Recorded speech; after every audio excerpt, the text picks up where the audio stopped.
Okay, we will start this work session. It is Friday, January 11th, 2013, and let's go around these two tables and introduce yourselves. I'm Jennifer Johnson, the Assembly. WOC Under Assembly. Adam Trump, the Assembly. Dick Trainee, Assembly. Paul Holman, Assembly. Marty McGee, the Assembly. Okay, thank you. And as you proceed with your presentation, will you be taking questions during it, or do you want us to save them to the end? I can take questions during. We have about 40 minutes of presentation, so we're anticipating an opportunity for questions and answers. Okay, thank you. And Patrick Flynn has just joined us. Good morning. All yours. Proceed. Okay. We're ready to issue the notices for value for taxation on real property. The notices have the date has been compiled and has gone to the printer, and the notices will go in the mail January 15th. So taxpayers in Anchorage will be receiving their green cards in the days that follow. And as usual, we expect they'll call you with questions about what's going on and what happened. So the purpose of this presentation is to inform you of what is happening, the basis for that, give you as complete an answer as I can about what's going on, and then also trying to incorporate some information about how I see changes that are affecting real property value in the economy in Anchorage as we've done our work in putting this tax roll together. So the tax base that I'm going to talk about is all property which is taxable in the municipality. One of the messages that we're going to talk about is that the inventory of property is aging, and that's having some interesting effects on the real estate market. And we're going to talk about the economic factors that have to do with real property value. Tax base goes all the way from Eklutna to Girdwood. Primarily concentrated on the coastal areas in Anchorage. So there's no change in that. It's just a reminder of what we're talking about. The basic composition of the tax base includes commercial real property, 29%, residential real property, which does not include fourplexes, but up to fourplexes, 62% of the tax base, and the personal property, which is the inventory and equipment owned by businesses, not the property owned by individuals in Anchorage, and that composes 9% of our total tax base. This is another diagram showing the impact of the various components of the tax base. One of the things I'm trying to point out by this illustration is the relative importance of different parts. So you can look at office buildings as quite a wide blue band within the commercial section. Retail property isn't very well represented because of some issues with the way my computer system works. So it's actually more than is represented by that band of property. And then another one which draws attention is hotels. And you can see it's a pretty narrow band as compared to the rest of the tax base. So the majority of your tax base is still residential property. That always has been in Anchorage. Morning. Yes. And I don't know, I don't have color on the black and white. Right. And then maybe I'm going colorblind, but some of those colors look pretty close. That big white band below the solid blue at the bottom, what does that represent, apartments or? The green is industrial. This part right here. Right here. Right. Yeah, that's industrial property. Apartments is a sort of light blue band. Is it above the very big block at the bottom, the one right above it? It's a pretty good sizable chunk. It's a light blue or something, it looks like. Well, the next one above the green. The very bottom. Oh, That's right. here. This is all residential property here. Our lightsaber. So those are apartments, Single-family condos, condo. duplex, triplex, Got it. and vacant residential land. Got it. Component of residential. Okay. Thank you. That hasn't changed, but we're going to talk more in depth about retail and office buildings as we go along. And when I talk about the age of the property, we're getting some interesting market dynamics with a lot of buildings close to 30 years or older than 30 years old as opposed to new buildings and what's going on. And so one of the fundamental things, we go to the next slide, I think, Jerry. with the economic impact, one big trend, which is important for us now and in the future, is the aging of the population. The way the Department of Labor looks at our economy and our population, we have no in-migration. There's a kind of a net. Most of the in-migration that's happening in our region is going to Mat-Su. And Mat-Su has built almost twice as many houses in the last few years as Anchorage has on an annual basis. So that's interesting. The infrastructure development in Mat-Su means that those people don't have to come to Anchorage to shop. So retail and office stuff being built in that area means that there's somewhat less. And then when we look at our community and we see new buildings being built or new businesses coming into the community, what they're doing is competing for the same amount of basic market as we had before. So you can understand the dynamics and the shifts that are occurring. And there's some that have to do just with the preferences of the community, what type of building or service and its location to them that they want. The aging of the population being this enormous and important trend affects that too, whether people are willing to drive across town or want convenient shopping nearby, whether they want to go to big box stores and whether they want stuff located near them in strip retail centers. And then the demand for health care is another important trend. And then, of course, with the aging of the population, there's a big issue associated with our senior and veterans exemption, which is important to us. So these are major trends that are affecting property value in the community. So, as I said, what's going on with population growth? Now, we're in a great position compared to most communities in the United States. Anything I say here is not intended to say we're in trouble, especially relative to other communities. California still has 29% of their mortgages underwater, unable to pay their mortgages. So it's huge. That's what's going on in the rest of the country. We haven't lost people, we haven't lost jobs, we haven't lost the ability to pay rents, but we haven't grown much either in this hard economic time.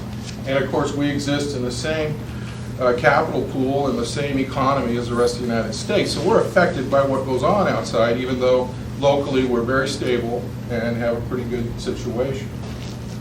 Senior citizen growth, we're going to show you some more information about that. But there's a growth in exemptions, and it will be significant in the next few years. There's a growth in demand for health care services. There's an effect on what type of residential real property is demanded by the community, which is beginning to manifest itself. They don't need the 3-bedroom houses in the suburbs as much as they like something else. And what is the something else is yet to be solved. But that's a growing trend, both here and in the whole United States. And then income. As people retire, their income spending levels typically go down. So disposable income for those folks tends to go down. So this graphic, which is updated to 2012, shows the trend. Now, we have done projections out into the future because the big move, the goose egg in the population, the way the economists talk about it, is yet to happen, but it's starting. And so this trend line will actually increase in its slope as we go forward in time.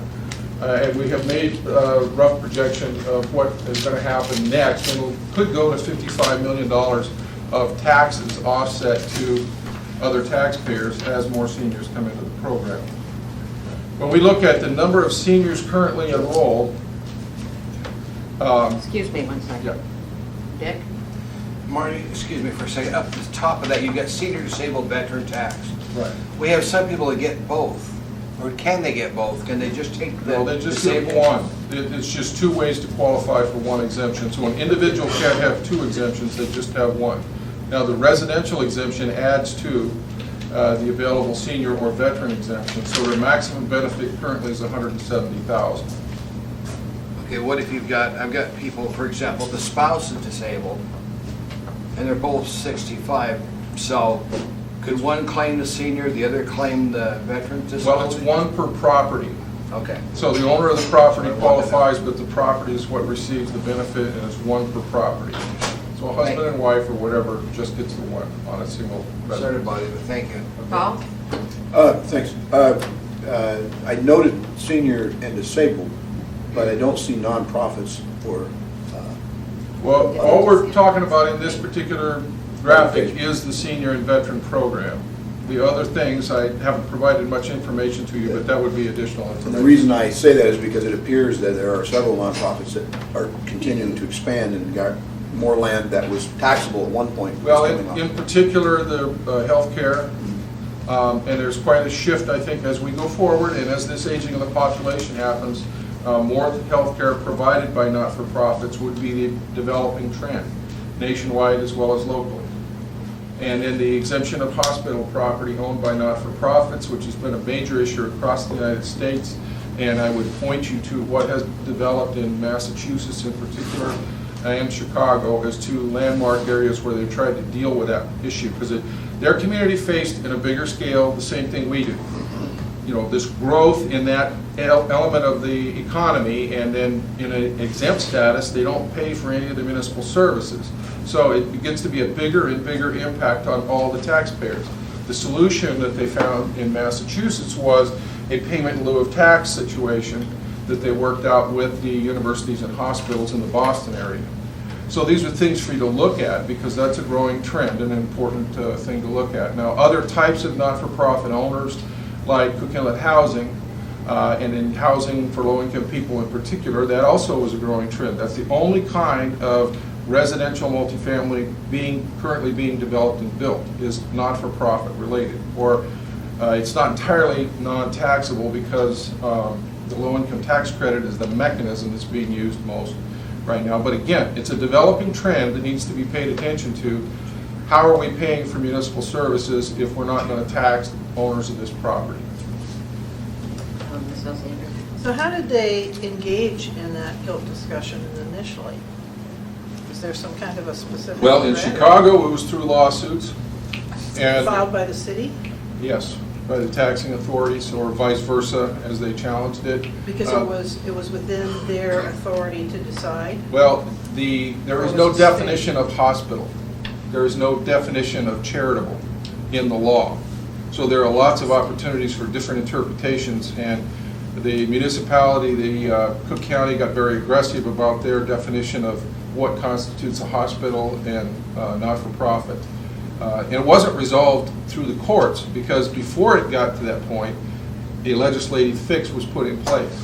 But so much of it in Alaska is determined at the state level in terms Yes. of definition. State law generally is the governing, guiding thing, but in Alaska, there is no definition in state law or no definition defined by the courts for what constitutes a hospital use or... In Alaska? That's correct. Interesting. So we've had a few cases that we've been working on, not directly associated with Providence, but other cases where we have challenged that, where that's been a major challenge. We don't have any decisions out of either the Superior Court or the Supreme Court on that.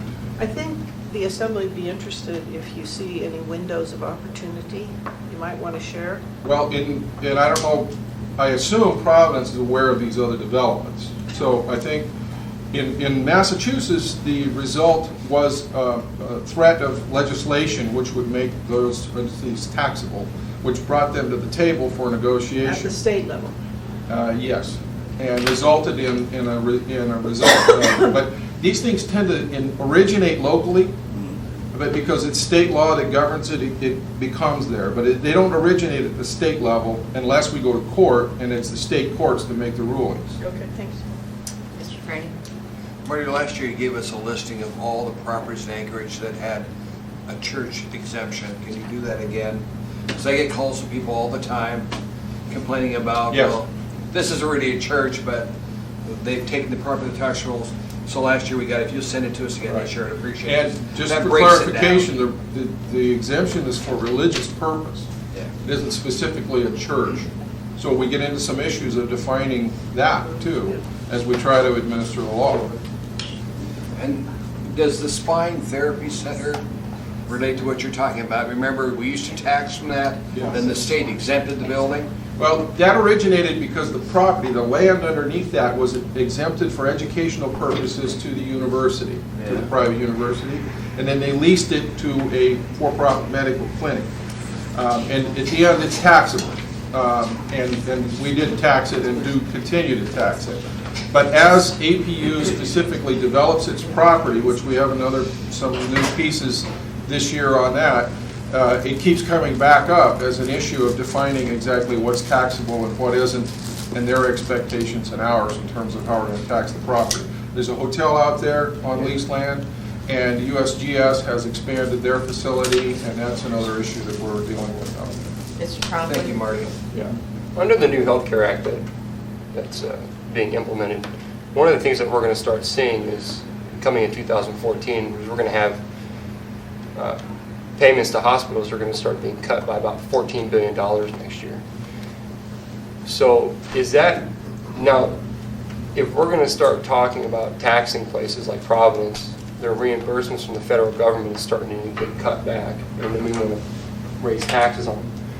Is that a trend that you can follow? Because at the end of the day, what's going to hurt is people getting care. Right. The less money that they're getting reimbursed, the more money they're paying in taxes, the less money they have for care for people. We're trying to follow everything that's developing, and there's a lot going on in healthcare. Sure. There are elements of Providence. Providence owns lots of its subunits as separate business units. There are elements of Providence, particularly Providence Imagery, which is taxable, and we've been taxing it. There are properties they own for future development, which they have leased out, like the strip mall, and we are taxing that. So we're following that as it develops. Now, it's very interesting, though, because we have a for-profit hospital and a not-for-profit hospital. The for-profit hospital, which we've been fighting a long, drawn-out battle over their values and so forth, there's a major component of that that's vacant right now and hasn't found new users. That's an interesting situation in a market where basically all of our other healthcare facilities are full, and it looks like we need more. We're expanding. So why is that situation existing? We're trying, of course, to provide fair treatment to all of them, whether they're taxpayers or exempt, and consistent definitions of what we see as taxable and exempt and how we determine its value. So it's a very challenging area that we're trying to stay on top of. Yeah, and I would just appreciate it if you guys do watch that and start to see what happens in places like Chicago, where the hospitals maybe are getting taxed and they weren't before, and now the reimbursement rates are getting cut. What that actually does to care, because I don't want to bring that to Alaska. Yeah, So. and I don't want to start legal battles that are expensive for the city. If changes to law or so forth is the right way to deal with it, I'm going to try to communicate with you folks about what we need to do and be timely in response. Thanks, that's all. And one question, as you're looking at these Chicago or Boston, their payment in lieu of taxes, is it for primary services, police and fire, or is it for more? Yeah, and that's an interesting part of it, because it's, that's a negotiated thing typically. What portion of the tax they pay for and what they don't is an interesting part of the problem. Thank you. So, the majority of our tax base is 30 years old or older. Our usual expectation for commercial buildings is a 30 to 50-year useful life. So we're approaching the end of the useful life on a lot of real estate in Anchorage. The new property, like I said, tends to displace at least the income from the old property. Every time they move a tenant from an old building to a new building, it creates a vacancy in the old building, which is hard for the landlord to fill. Concessions have to be given, typically, in order to attract new tenants.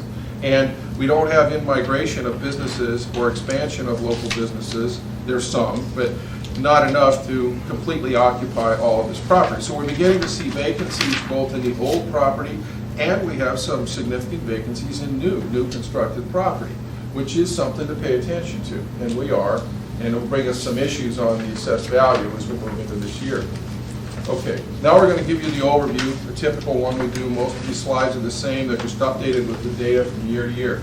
So you can see this is a 1% year. That's the story on average. But the story also is that individual taxpayers, that's not the story. That there are a lot of people which have value changes both upward and downward, and many of them in excess of 10%.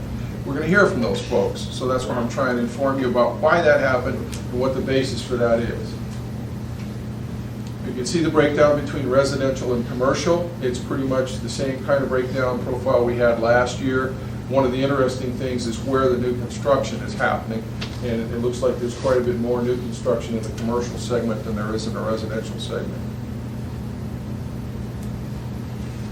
This is another way to look at new construction. I wanted this to give you a historical perspective. So the amount of new construction we had in 2012 is about the same level of new construction as we had in 2009. we're in recovery from the recession, more activity is happening. There's a lot of things going on in financing of real property right now. There's a lot of dynamics about businesses and relocations and stuff. So there's a lot of change, but it's real subtle inside. It's covered up by the average effect.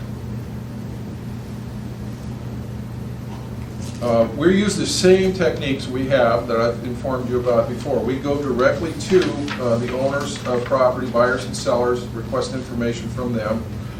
We go to financial institutions to ask about lending programs, how many loans they're making, what their criteria is. We get appraisals submitted to us, and we look at those. We have fewer of those this year than in prior years.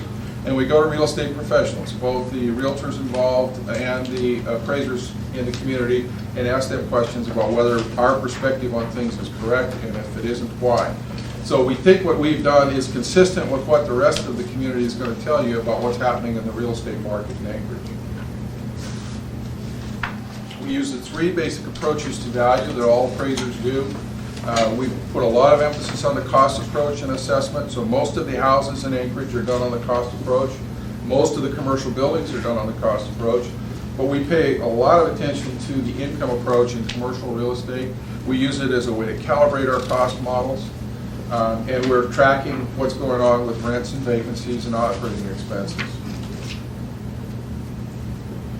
We have visited a lot of property this year. Over 17,000 pieces of real estate were inspected. That exceeds our basic requirement, so we're meeting our mandate. But also that leaves us the potential that 17,000 pieces of real estate changed in value significantly because we changed the description of the property when we visited it.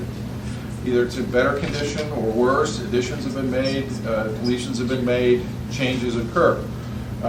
We've been, of course, staying on top of that, so we think the changes we've made are correct and warranted, but that would be the most common reason somebody would come to you and say, my value changed more than my neighbor's because we visited the property and changed its description. They can review the description of the property on our website, so they can go there and look and see how we described it. That should be obvious if we've changed something, and they can inform us of it, and if it's not right, we'll send somebody out right away to re-inspect the property and make a correction. That's the way we make most of the informal adjustments under this appeal period, the next 30 days, is that mechanism. We talk to people about what happened. If they provide us appraisals or closing documents or contractor's estimates of repair, we take those into consideration. We can often change the value without need of a formal appeal. So that's the informal process that we're using, and that same information is relevant to a formal appeal and could be presented to the Board of Equalization as evidence of what the correct value is. So now you see the picture of what's happened historically with regard to appeals. Last year we were at a record low in terms of total number of appeals. Overall property value changed about the same amount as it did this year. So we kind of expect something, a volume of appeals in about the same order. You can see that we're basically holding up in terms of direct contacts and informal reviews. That's the informal process to try to fix or adjust value. What's reduced is the formal appeals. And I think that's good news. I think the system is working as a result of that. The website, we have had a lot of people visiting our website, and it's an increasing volume. And that's good news also. That number is a little bit distorted at a 1,160,000. The data got mangled up with visits to the taxes website. So that slightly overstates the people that were just coming to my website, but we believe that it definitely is in excess of 900,000 people visiting the site this year. Now we'll break down into the specific different categories of property. So this is information about what we're doing in residential. Now, this is information that tells you that as of when we set the value, we knew about 2,700 deed transactions. Property had changed ownership. We have documented approximately 1/3 of those sales to use to calibrate our valuation models. That's typical and normal for us that we're at about that level. Is that because that's the number of people who reported? Yes. Okay, thanks. And when we use a pool in residential of 3 years of sales. So when you look at the whole pool, it's more like 50% of the transactions that we know about, not just 1/3 for a 3-year period of time. But in the 2012 year, when things happened in 2012, we know about approximately 1/3. And that's been pretty stable. Yes. And then value change. The majority of the property, what this is trying to show you is that these two columns here, the majority of the property is changing about 1 or 2% in value. Now, that's the typical story. It affects the majority of the property owners. But then these out here will be the ones we'll hear from on the appeal period because their value changed more. There's a reason why it changed. It isn't just arbitrary. But that gives you a picture of how this looks for the whole community. By the way, I also have behind me here 2 maps which are showing the effective value change. The top one is residential property in the bowl area, and the bottom one is commercial property changes. The stuff in green here is -5 to 5% value change this year. You can see the majority of the property in most areas is like that. And yes, I apologize for not having maps for North I Anchorage. need 4 maps. Taxes would be 25% higher up there. Well, it's just, my whole district's gone. Yeah. And her glasses on. And So I guess you're not taxable since it's gone? Yeah, no taxes, eh? I have maps in my office, but I can't get them printed right now or put for this Marty, meeting. don't do this, President, now. But you can look at it. So I have stuff for you. So I know have to you're come interested. visit you personally, huh? That's always preferred. Yeah, Then you get a file of appeal on your taxes with it? maybe, I don't know. So there's 2 stories, there's land change and there's total property value change. The only thing that really matters is the total property value change because that's what the tax is based on. Land change is, there's more land change values going on than total property value changes. So people are going to ask about that too. Now, why would all this land value change? It isn't that the market changed a lot. Part of it is the lag we have in terms of ability to collect data on land values. Part of it is the work we did in trying to calibrate the valuation models for total property value that we had to change land. And most of the changes have to do, again, with changes to descriptions of property. The way we looked at the type of road that accesses the property, where the utilities are, lot size and so forth. And one thing we've done, though, modeling-wise, is we've changed the relative impact of some of the influence factors we talk about. So the influence of being on a major arterial, like O'Malley Road, we have found to be less than what we thought it was in prior years. So when we reduce the impact of that influence, the land value goes up. Now, we've controlled the total property value change, but that's going to precipitate some calls and questions from people of why did my land value change more than other people, especially when the market is relatively quiet. There isn't a lot of economic growth and value going on. You're gonna have to explain it, I'm sorry. You have to explain, if you don't mind, just for a second, the synopsis.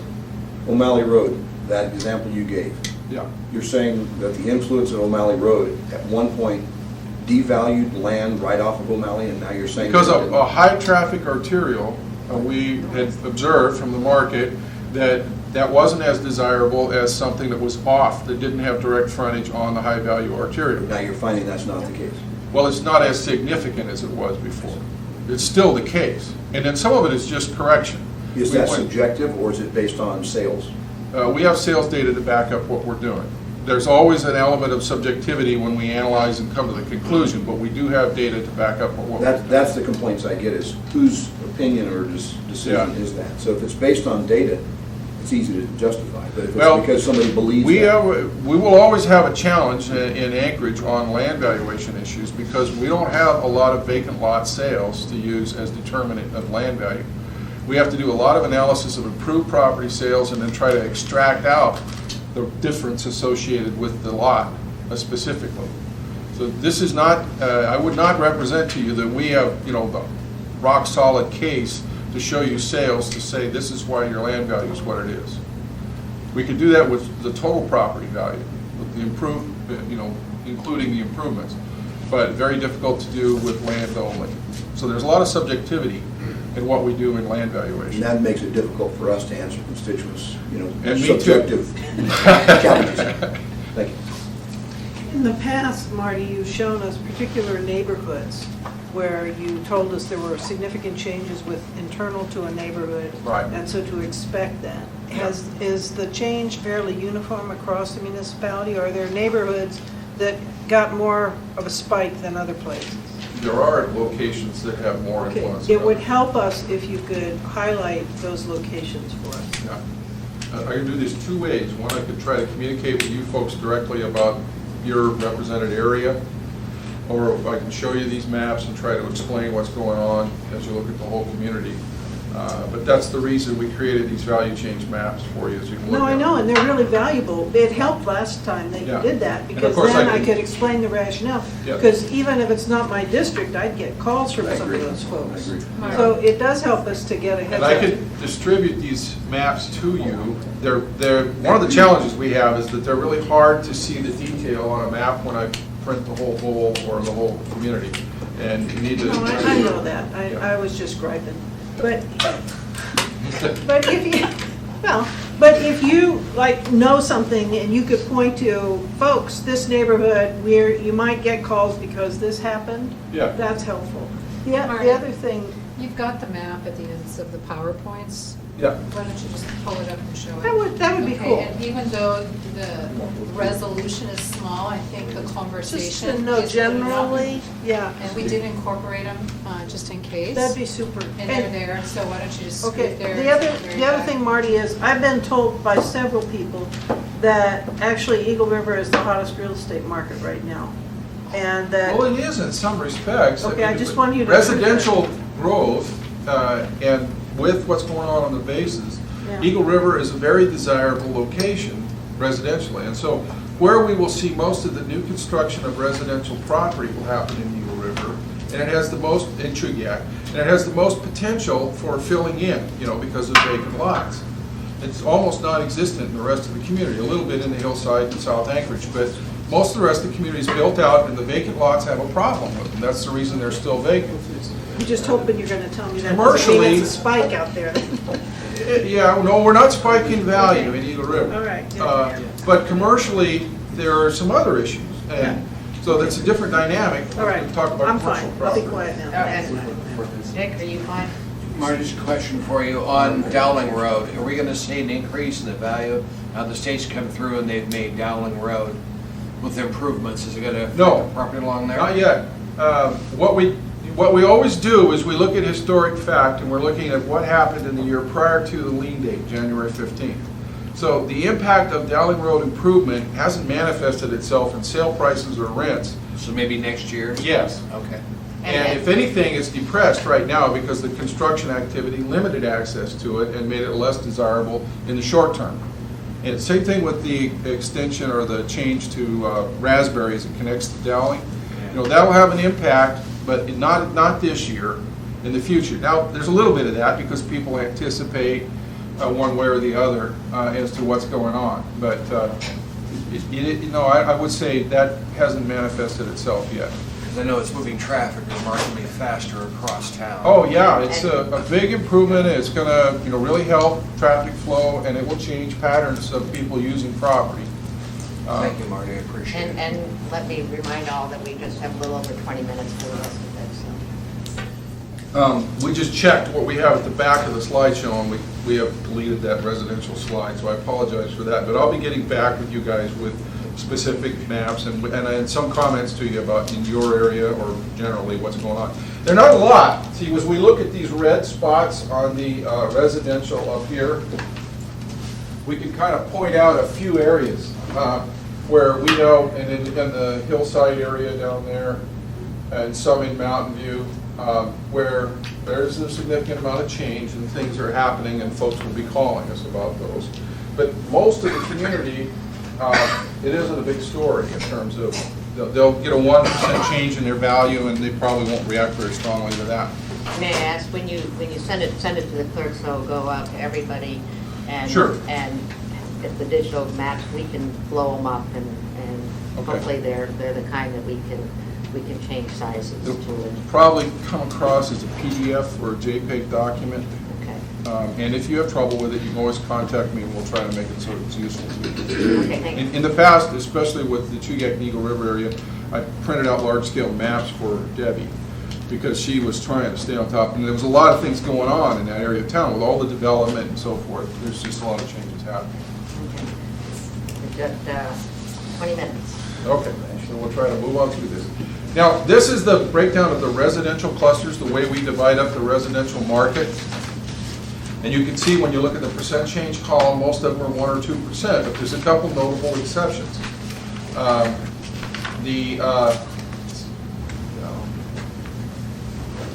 Duplex, triplex model, 10, 5% increase. That's based on market data. We're pretty strong in our ability to defend that. What's going on? I think it's a good investment for small investors when they can't get a decent return on anything else. So that's what's driving it. Yes? Just quickly, is that citywide? Is there an area that's concentrated that was precipitated? That's citywide. And so it There's just no depends area upon that- your zoning in your area, whether you have a lot of them or not. Another one that's of interest is the apartment-style smaller condominiums, which is 19, which is down in value. I don't really have an explanation for that. It's just an observed fact. And that's where, so we have adjusted value down to reflect what the market is doing. And we talk about fourplexes, that'll be in with the commercial stuff, and it'll be a 6% increase, but we'll get to that in a second. But you can see by looking at that, what's going on, and then how many pieces of property are in these different groupings. So this is something we report to each year as a comparison of statistics. Now, these are unrelated statistics, so this comparison is not really, other than being interesting, it's not very useful. MLS looks at what's sold. That's not the whole population. That's not all the property. So the average sale price in MLS and the average assessed value, it's an interesting comparison, but you can't really make much of it. This is the average value of a single-family home, including all these property types, is 1%. The average is not what's going to happen to each individual, but it does tell us what's going on with the whole tax base, and it's not a bad representation based on how much it's changing at that rate. Commercial property, we have less market data that we're working with. There's things going on in commercial which we have not been able to document, but we have some idea of what's happening. We do pay attention to listings. We pay a lot of attention to rents and vacancies because we can observe that. And we have fewer, we've had up to 30 appraisals in our pool of appraisal of commercial property. We only have 13 in this calendar year. Yes, sir. The slide before this, you showed a 1% increase, and that was just single-family home. Yeah. What's the percentage change as a whole? And the reason I ask is because when we passed the budget in 2013, Yeah.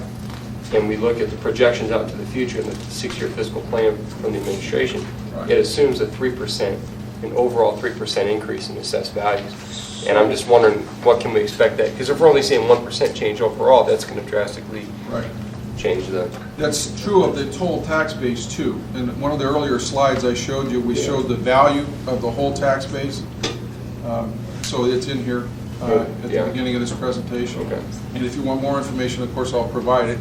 And No, that's fine. I just don't remember the slides. And I work pretty closely with the Treasury folks when they're doing revenue projections and so forth. In fact, that's one of Jerry's major jobs, is predicting how much taxable value we'll have at the end of the day for their work. So we're on an almost daily basis conversation with them, sharing information.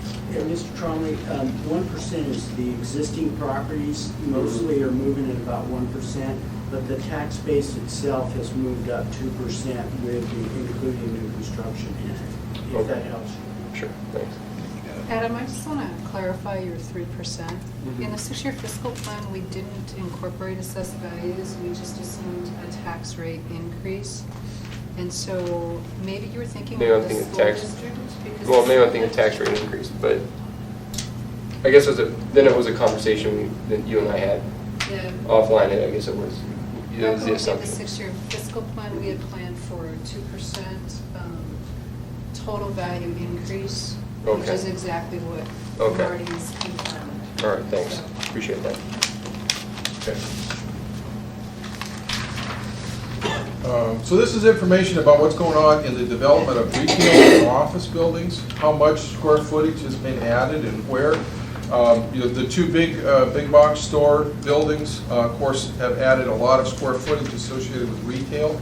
It's kind of interesting that in one year we had the retail development occur, and in the other year we had most of the office building new construction occur. But right now we're sort of thinking that the new construction in 2013 is going to be a relatively slow year for more buildings being built. And then this is commercial value change. So like I said, fourplexes are a major story with a 6% increase that affects Mountain View more heavily, but the reason why is that they were depressed by the foreclosure activity in prior years. That has stopped. We don't have hardly any foreclosure activity. Market has recovered, the rents have recovered, and so we're bringing their value back up to what fourplexes are worth in most of the community. So East Side and Mountain View are particularly heavily impacted, maybe higher than 6%, maybe 10% or 11% on individual pieces of property as the change occurs. The multifamily is still at 2%. Nothing's being built, rents haven't moved, operating expenses are increasing. It is not profitable to build new apartment buildings. The majority that's being built is some kind of not-for-profit. Hotels. Now, in hotels, we use an income approach, and we use an average of the prior 3 years' income as the basis for what we're doing. We've dropped off a very bad year for hotel income, and in recent years we've been recovering and gaining, so that accounts for why we have a 4% increase in hotel value. But within hotels, there's a really interesting dynamic going on with older hotels being moved to alternative purposes.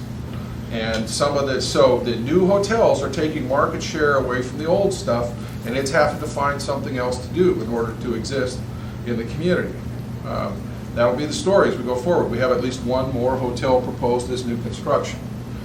So it's interesting to me that we can afford to build more hotels, but they're still being used and profitable generally. Marty, you made an interesting comment about new units being constructed that were non-profit. Can you give an example of that, please? Well, what went on in Chester Valley with the low-income housing being built there.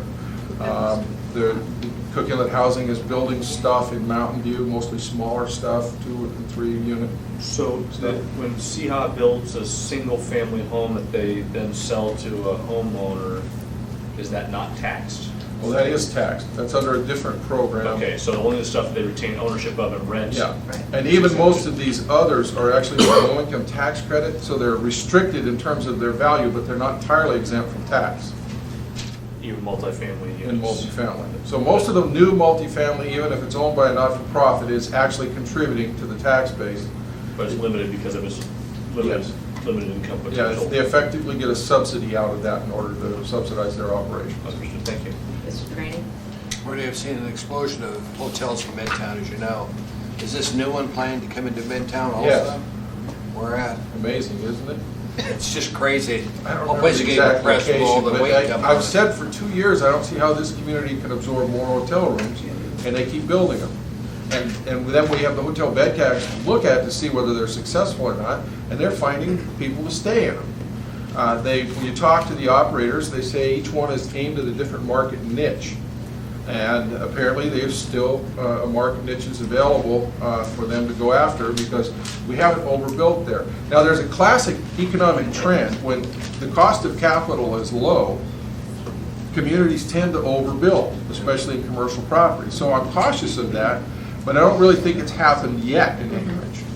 That's what my observation is. Right? Thank you, Marty, because I've just watched Midtown explode with hotels. Yeah, and you wonder how we can have another one of those little monopoly hotels and it would be successful, but they are. But they're shutting down the older hotels. They are, yeah.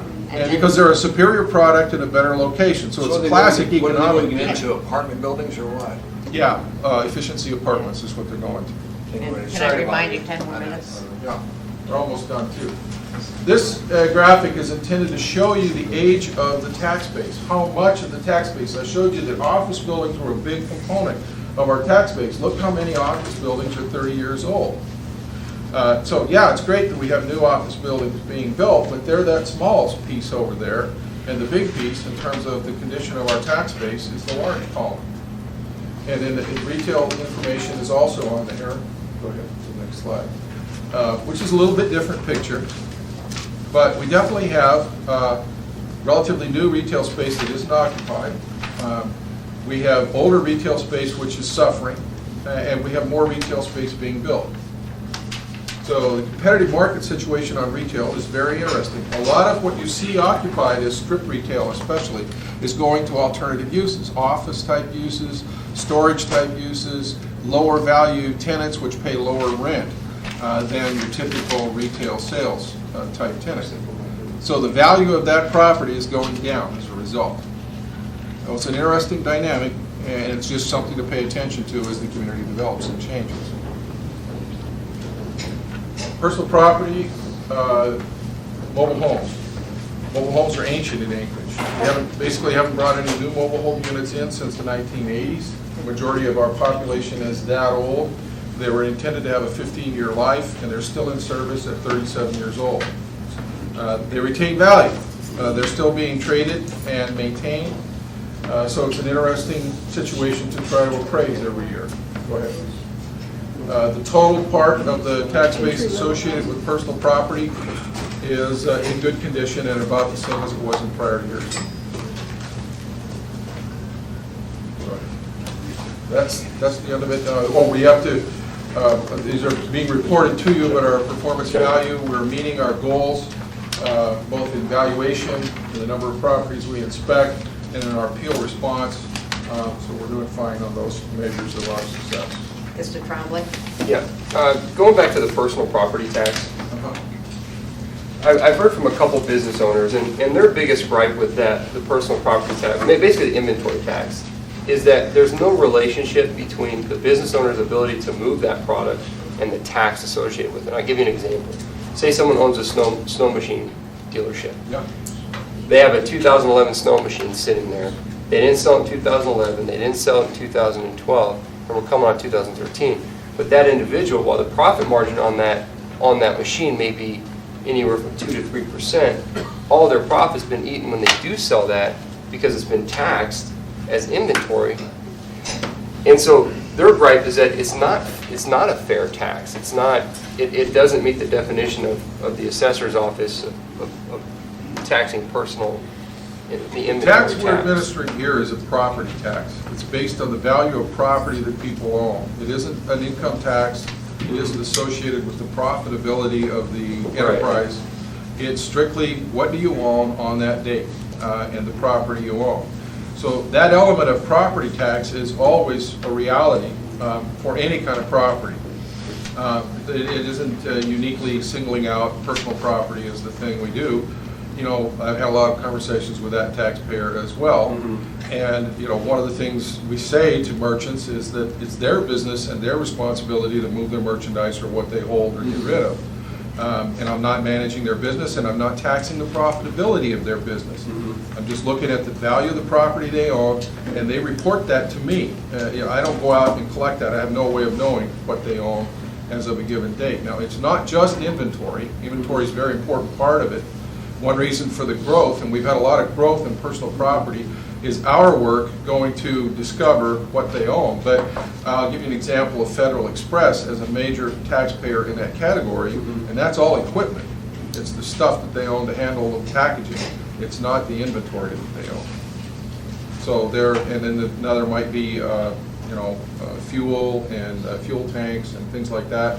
Those are primarily personal property items. Car washes, it's all equipment as to what they value their tax. And the city allows them to, I don't remember the proper term, not devalue that every year. Is that? Depreciate. Depreciate, thank you. Yeah. And the cities allow them to depreciate that over time, right? So Yes. is there a minimum line that FedEx, Yes. for 40 years? Typically, as long as property is in service, we don't let it fall below 15% of its original acquisition cost. Okay. And then when they take it out of service or get rid of it, you know, it's become surplus, then it can go lower. But we hold it at a level. Okay. And what we do is, we assume on most personal property it's short-lived. So it's something inside of 10 years in terms of its total life, typically. A lot of it is 3 to 5 years of life. Sure. Mr. Okay. Flynn? On that discussion, Mr. Trombley might be interested to know there's a remarkable, and Mr. Burke would know this, there's a remarkable arm wrestling contest that takes place between the refiners and sellers of fuel and buyers of fuel in about the December 29 to 31 timeframe. As to whose it is in the tank out of Anchorage International Yeah. Airport. Yeah. Because whoever has possession pays the tax. And it's a remarkable dance that you don't want to be a part of. Well, I've also heard that some people, they actually take inventory out to Los Sillas so they don't have it on that Well, They date. just try, so you that's know- not legal. I've heard that. Just so you know, we recognize that it is an issue, that it is at a single point in time, and we've actually evaluated changing the code to incorporate it to be an average over 12 months, Okay. which would eliminate a lot of this. So we've been talking about that internally. Okay, is that a code change that would need to come Yeah. forth? And you guys are working on something? We've been talking Talking about about it it, okay. and trying to come to more fairness and equity associated with that. Well, I'd be interested in being involved in those conversations as much as possible. too. Thanks. And just for the tape, that was Mrs. Mahoney, CFO, and Mr. Birch is joining us. Well, we've used all our time, and we will try to respond back to you with specific information. As always, if you want to come to me with questions, we'll try to get answers. Marty, I noticed you did not give us our sheet this year. Thank you. That changed with administration. You know the one I'm talking about. You'll find out the 15th. Last question, Ms. Mahoney or Mr. McGee. What's the exemption of personal property? Or is it- $20,000, the first $20,000 of equipment and inventory. Thank you, we'll take a 5-minute break and get ready for our next. There may be. There may be. I pray every year. Is that your department or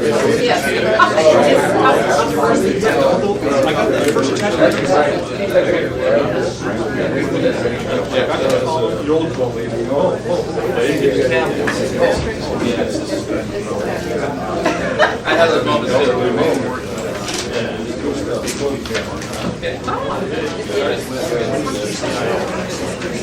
You know what, I thought it might be a different person. I didn't care about the problem. I cared about the medical talk, they've taken germs and cells, they take pictures of them because they're very close, and then they talk to the doctors. There's more red.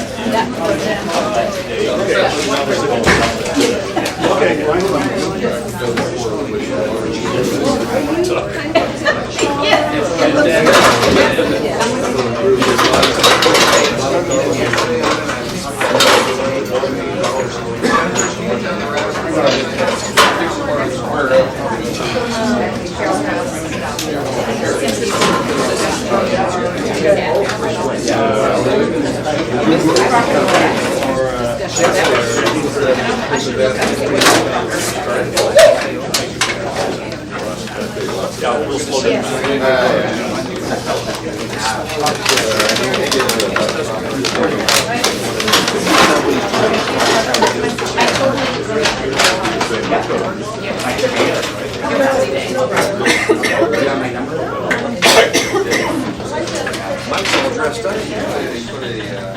I like the appearance, Mike. I'd like to tell you that I did it just for you, Dick. Good representation too, Charlie. You look great. Thank you. I'm doing all right.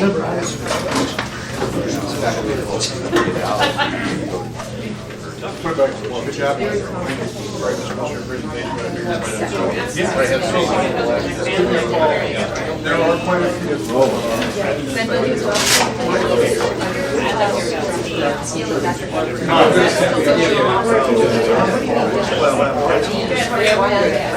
But I just wanted to know if that's, and so much like that in its original. So I got this version that makes it